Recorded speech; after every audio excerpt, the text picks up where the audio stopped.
आप लोग अगर यहाँ पे चार्ट पे देखो तो ये जो बिटकॉइन का चार्ट है, नियरली अगर मैं आपको बताऊं, जब वो फरवरी की बिगनिंग में ड्रॉप आया था जो कि 5 फरवरी के आसपास था, जिसने लो मारा था 60,000 के आसपास का, उसके बाद से लेके अभी तक, मतलब आज के दिन तक भी अगर मैं बोलूं, ठीक है, तो प्राइस एक रेंज में घूम रहा है। अगर मैं रेंज यहाँ से लेके एक रेंज बनाऊं ऐसे, ये देखो, ये एक रेंज है जो कि टॉप में 75 टच किया है लगभग 2 बार, ठीक है, और नीचे की तरफ हमने 63 का एरिया देखा है लगभग 2 से 3 बार, ठीक है। इस चीज को होते हुए फरवरी निकल गई, मार्च निकल गया और अप्रैल स्टार्ट हो गया। ऑलमोस्ट 2 महीने कंप्लीट हो चुके हैं और अभी तक हम एक 10-11 हजार रुपए डॉलर की रेंज में घूमे जा रहे हैं, घूमे जा रहे हैं, घूमे जा रहे हैं। और ऑलमोस्ट इस सिचुएशन में क्या होता है कि देखो, जो ऑप्शन ट्रेडिंग कर रहे हैं वो फायदे में रहते हैं, बिकॉज उन्हें डेली बेसिस पे एक नॉर्मल सिनेरियो ट्रेडिंग मार्केट मिल जाता है जहां पे वो हाई वॉलेटिलिटी वाले सेटअप्स को, जहां पे वॉलेटिलिटी बढ़ी हुई है, प्रीमियम बढ़ा हुआ है, उन्हें सेल कर सकते हैं और कमा सकते हैं पैसे, ठीक है। बट जहां तक फ्यूचर ट्रेडर्स की बात है, उनके लिए 2 महीने से बहुत परेशानी भरा माहौल है, क्योंकि फ्यूचर ट्रेडिंग ट्रेंडिंग मार्केट में बहुत अच्छी है, बट अगर मार्केट साइडवेज चल रही है तो बहुत टफ हो जाती है, क्योंकि आप यहाँ पे ये एनालाइज नहीं कर सकते कि ये कब तक ऊपर जाएगा, ये कब तक नीचे जाएगा, ठीक है। तो लगभग 2 महीने हो चुके हैं और हमारे पास कोई भी ठोस सबूत नहीं है कि करें तो करें क्या, ठीक है। तो कुछ तरीके से एनालाइज करते हैं। पहले तो देखो, ये 4 आवर का चार्ट है, ठीक है। इस 4 आवर के चार्ट में अगर मैं जूम इन करूं तो जूम इन करने पे यू कैन सी कि हमने 2 बार ट्राई किया है। यहां से आप देखोगे अगर ध्यान से, हमने लगभग मार्च की बिगिनिंग में एक बार ट्राई किया है कि हम यहाँ से 74,000 या 80,000 की साइड में जाएं। फिर हमने मीन रिवर्जन किया पुराने बेस पे, उसके बाद फिर से एक बार सेम एरिया में ट्राई किया और इवन मार्केट ऊपर तक गया और एक एक्चुअल में लिक्विडिटी ग्रैब या फिर आप फेक ब्रेकआउट बोलो वो किया, और वहां से फिर हमने एक लो टच किया। तो इस एरिया में तो एक चीज साफ हो गई है कि ये एरिया इतनी आसानी से क्लियर होने वालों में से नहीं है, क्योंकि यहाँ पे देखो, इन लोगों का अभी बस इतना हुआ है कि इन लोगों का एक टाइप का टारगेट हिट हो रखा है, ठीक है। तो अभी यहाँ पे शॉर्टर्स बढ़ चुके होंगे, बहुत लोगों का एसएल यहाँ पे होगा, बहुत लोगों का एसएल यहाँ पे होगा, बहुत लोगों का एसएल यहाँ पे होगा। तो शॉर्ट साइड में यहाँ पे लिक्विडिटी बहुत सारी होगी, जो हो सकता है कि हम यहाँ पे खत्म करने जाएं एंड हाफ तक ही पहुंचे और यहाँ से एक और ड्रॉप हमें देखने को मिल जाए, जो मैं जस्ट एक प्राइस एक्शन लेवल पे आपको बता रहा हूँ, क्योंकि एक्चुअल ट्रेंड लोअर साइड में, ठीक है। बट अगर हम थोड़ा सा गहराइयों में जाएं और हम चार्ट को थोड़ा, पहले हम वनडे में लेके जाते हैं, ठीक है। चार्ट को वनडे में हम चार्ट को लेके जाएं तो रिसेंट की अगर हम बात करें तो एक बड़ा ड्रॉप था, हमने थोड़ा सा मिड तक यहाँ पे ऊपर की तरफ गए, हम फिर ड्रॉप आया, फिर हम मिड तक गए हैं और फिर नीचे की तरफ जा रहे हैं। तो ये एक एक्चुअल नॉर्मल ट्रेंडिंग मार्केट है, वो भी डाउन साइड में, ठीक है, जो कि 75,000 से चली आ रही है और लगभग 66,800 के आसपास अभी हम खड़े हुए हैं। तो नियरली 9,000 पॉइंट्स हम निपटा चुके हैं, ठीक है। और यहाँ पे बिल्कुल ट्रेंड अभी उस डाउन साइड में है। अगर हमें ऊपर जाना भी है तो ये जो एरिया है हमारा, ये वाला, जो कि लगभग यू कैन से 69,500 का जो एरिया है, इसे हमें ऊपर को क्रॉस करना पड़ेगा, तो शायद हम इस श्राप को तोड़ पाएंगे कि हम डाउन ट्रेंड में, प्राइस एक्शन लेवल पे बता रहा हूं मैं। और उसके बाद अगर हम ये ऊपर जाएंगे तो शायद ये वाली लिक्विडिटी भी ग्रैब करें, इनको एसएल भी खाएं, तो 72,000 भी क्रॉस किया जा सकता है अगर यहाँ से बाउंस आया तो। बट अगर ये इसको कंटिन्यू रखता है, ड्रॉप करता चला जाता है, तो नीचे की तरफ यहाँ पे देखो सिर्फ कुछ एसएल ही है इस एरिया में, जो कि 62,000 के आसपास है, जो कि एक्चुअली में यहाँ से 6,000 पॉइंट नीचे, ठीक है। पॉइंट्स पे मत जाना, 5,000-6,000 डॉलर्स भी बहुत बड़े ही होते हैं, ठीक है। तो अब हम एनालाइज करते हैं कि एक्चुअली में हम यहाँ पे क्या पोजीशंस ले सकते हैं और हमारे पास क्या क्या मौके हैं। तो पहले मैं वीकली चार्ट खोलता हूँ एक बार, ठीक है, डन। अब देखो वीकली चार्ट में ये जो 2 एरियाज थे, यहाँ पे आप ध्यान से देखो, ये मार्च का पहला वीक एकदम बड़ा 76,000 तक की टॉप, और उससे बाद नीचे की तरफ लो लगभग 64,000 तक के आसपास, फिर पूरी ग्रीन कैंडल, फिर ऊपर। ये 3 वीक से हमें कुछ समझ नहीं आया होगा, green candle, red candle, green candle, ये हमें देख रहे हैं। और ये नेचुरली क्यों है? क्योंकि वॉर चल रही है। वॉर के टाइम पे बहुत सारी न्यूज़ फ्लो होती है, न्यूज़ फ्लो होने के चक्कर में हमें ऐसे ऐसे बड़े रेड और ग्रीन कैंडल देखने को मिलते हैं, दैट इज ट्रू, ठीक है। अब इसके बाद इन 3 कैंडल्स को अगर छोड़ दिया जाए तो ये जो रेड कैंडल थी, इसने इस कैंडल के लो को ब्रेक किया है और अभी हम इसके नीचे ही सस्टेन कर रहे हैं, और एक वीकली लेवल पे डोजी कैंडल अभी रनिंग में दिख रही है, बंद नहीं हुई है। अभी रनिंग में हमें दिख रही है डोजी कैंडल, अभी बंद नहीं हुई है। बट हमारे पास एक ही रास्ता है कि अगर ये डोजी बन जाती है इस वीक में, तो हमें फिर क्लियर कट हमें शॉर्ट करने का एसएल पता है और हमें लॉन्ग करने का एसएल पता है। आप ध्यान से समझो ये बात, अगर यहाँ पे डोजी बन जाती है तो अगर ये नीचे को ब्रेक करती है तो आप ये समझ लेना आपका ये एसएल है और आप इसको कंटिन्यू होल्ड कर सकते हो डेली लोअर साइड कैंडल्स के लिए। उसके हर कैंडल के हाई को आप अपने एसएल मान सकते हो और उसके बाद आप कंटिन्यू ट्रेडिंग कर सकते हो। अगर ये ऊपर की तरफ जाता है यहाँ से, तो आप समझना यहाँ से हम ऊपर की तरफ जाने का ट्राई कर सकते हैं। एसएल आपके पास इसके नीचे वाले पॉइंट्स पे रहेगा। ये प्राइस एक्शन लेवल पे हम बात करते हैं, ठीक है। बट चलो थोड़ा सा ये सोचते हैं कि इस वक्त चल क्या रहा है मार्केट के अंदर। तो सबसे पहले अगर मैं यहाँ पे एआई के अंदर जाऊँ, कॉस्मिक एआई में, तो यहाँ पे हम देखेंगे फियर एंड ग्रीड का जो इंडेक्स है नियरली 10 के आसपास है, ठीक है, नियरली 10, जो कि एक्सट्रीम फियर बिहेवियर होता है, ठीक है, एक्सट्रीम फियर बिहेवियर। और अगर हम चार्ट में देखें, चार्ट में अगर आप देखोगे तो एक्सट्रीम फियर बिहेवियर हमें जो देखने को मिल रहा है, मैं जूम इन करता हूँ इसको थोड़ा सा, ठीक है, ये देखो फरवरी 7 के आसपास फियर एंड ग्रीड 5 पे था, फरवरी 7 के आसपास फियर एंड ग्रीड 5 पे था और उसके बाद लिटरली ये लगभग 27 तक हिट किया था। ये उसी टाइम की बात है जब हमने 75,000 76,000 हिट किया था, उसी टाइम की बात है। और उसके बाद ये आके वापस से वी आर स्टैंडिंग एट 10। तो फियर एंड ग्रीड इंडेक्स अगर 10 पॉइंट पे है तो अगर हम हिस्टोरिकली देखें तो not a good sign for short sellers, ठीक है, क्योंकि जब जब ये हिस्टोरिकली इतने लोअर पॉइंट्स पे कभी रहा है तो वहां से मार्केट ने एक शॉर्ट साइड वालों को काटा जरूर है, ठीक है।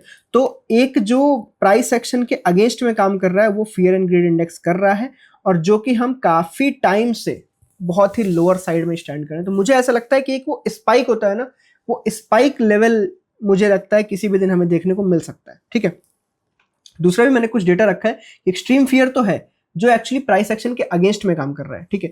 बट दूसरा ये है कि जो डेरिवेटिव डेटा है, ओआई वगैरह, फंडिंग रेट्स वगैरह, ये सारे डेटा है वो बहुत ही न्यूट्रल है। मतलब उनमें अभी कोई ऐसा ट्रिगर पॉइंट नहीं आया जिसको हम बोले बुलिश या बेरिश, ठीक है। पर अगर आप देखो एक ही चीज है कि फंडिंग रेट अगर हम बिटकॉइन की देखें, मैं अगर आपको बिटकॉइन फंडिंग रेट, आप लोगों को पता हो या ना हो, आई डोंट नो, तो बिटकॉइन फंडिंग रेट, ठीक है, अभी रिसेंटली क्या चल रहा है बिटकॉइन,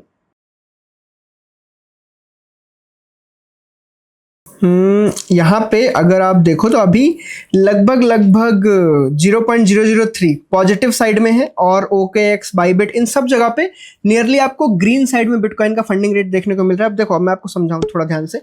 पॉजिटिव फंडिंग रेट किसके लिए? पॉजिटिव फंडिंग रेट बेसिकली ये हो गया कि जो भी शॉर्ट साइड वाले लोग होंगे उनको लॉन्ग साइड वाले या होल्ड करने वाले लोग हैं जिन्होंने बिटकॉइन को लॉन्ग कर रखा है या होल्ड कर रखा है, वो लोग शॉर्ट्स को पे कर रहे हैं।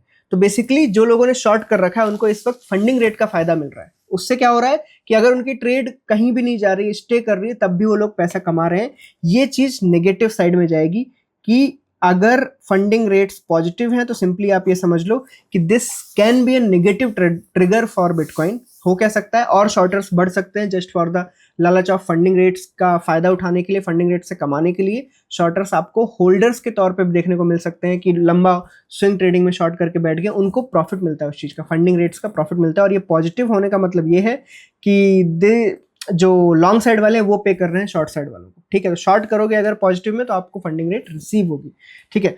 अदर देन इट अगर आप देखोगे कि इन डेरिवेटिव डेटा के साथ में, तो मैं 3-4 चीजें मिलाऊंगा। देखो, अगर हम फंडिंग रेट की बात करें वो शॉर्ट साइड को इंडिकेट कर रहा है, ठीक है।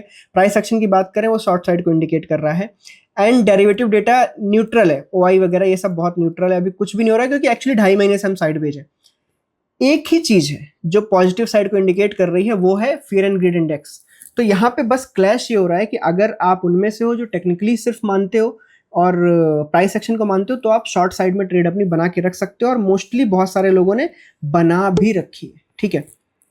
पर एक चीज मैं जरूर बोलूंगा कि अगर आप शॉर्ट कर रहे हो तो एक एसएल लगा के जरूर करना, क्योंकि अगर फियर एंड ग्रीड इंडेक्स इस लेवल पे होता है 10 के लेवल पे, तो आप समझ लेना कि हमें बाइंग साइड में कभी भी एक स्पाइक देखने को मिल सकता है। तो मैं इस वजह से थोड़ा सा मेरा फियर एंड ग्रीड इंडेक्स के साथ थोड़ा अच्छा ताल्लुकात है और हिस्ट्री भी इसकी अच्छी है, तो मैं थोड़ा सा अगर ज़्यादा मुझे लेवल्स डाउन दिखते हैं फियर एंड ग्रीड इंडेक्स के, तो मैं बहुत ज़्यादा शॉर्ट बड़ी पोजीशन नहीं बनाऊंगा।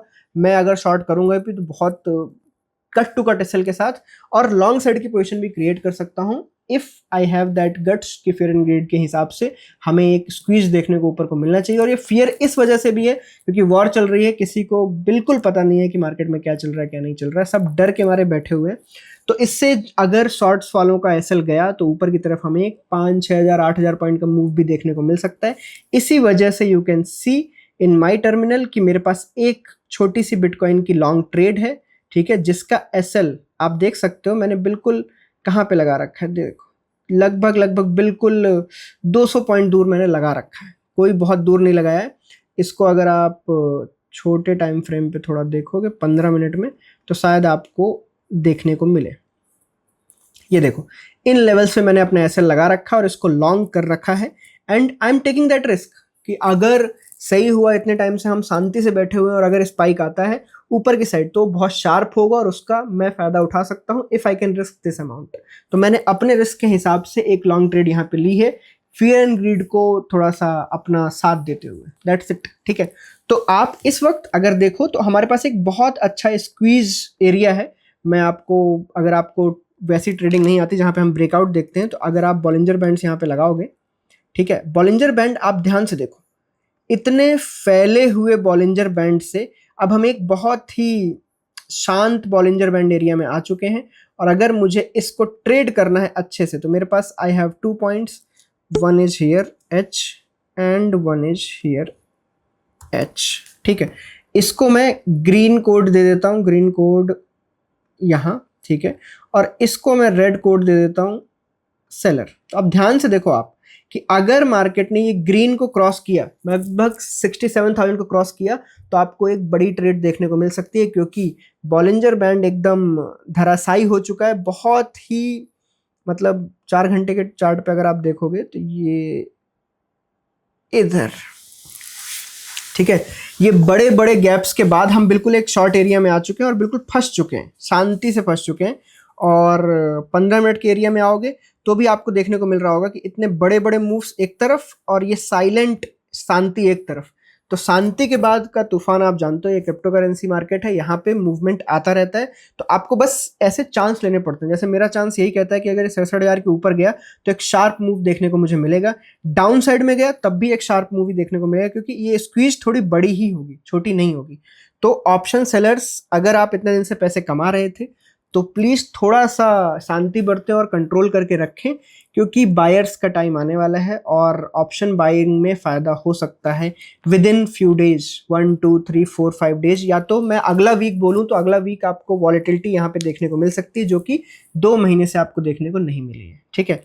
तो आई होप मैं पॉइंटर्स वाइज आपको समझा पाया कि बिटकॉइन के अंदर चल क्या रहा है। बिटकॉइन में एक फियर एंड ग्रीड इंडेक्स है जो ये बता रहा है बहुत फियरफुल मार्केट है, मार्केट 2.5 महीने से साइडवेज है बट ट्रेंड डाउन साइड में है प्राइस एक्शन वाइज, ठीक है। डेटा जो डेरिवेटिव डेटा है फ्लैट है बट वहां पे फंडिंग रेट्स वगैरह ये बता रहे हैं कि हाँ शॉर्ट्स वालों को फायदा है, शॉर्ट्स वाले अपनी पोजीशंस को थोड़ी ज्यादा देर तक होल्ड कर सकते हैं because they are getting money from the funding, ठीक है।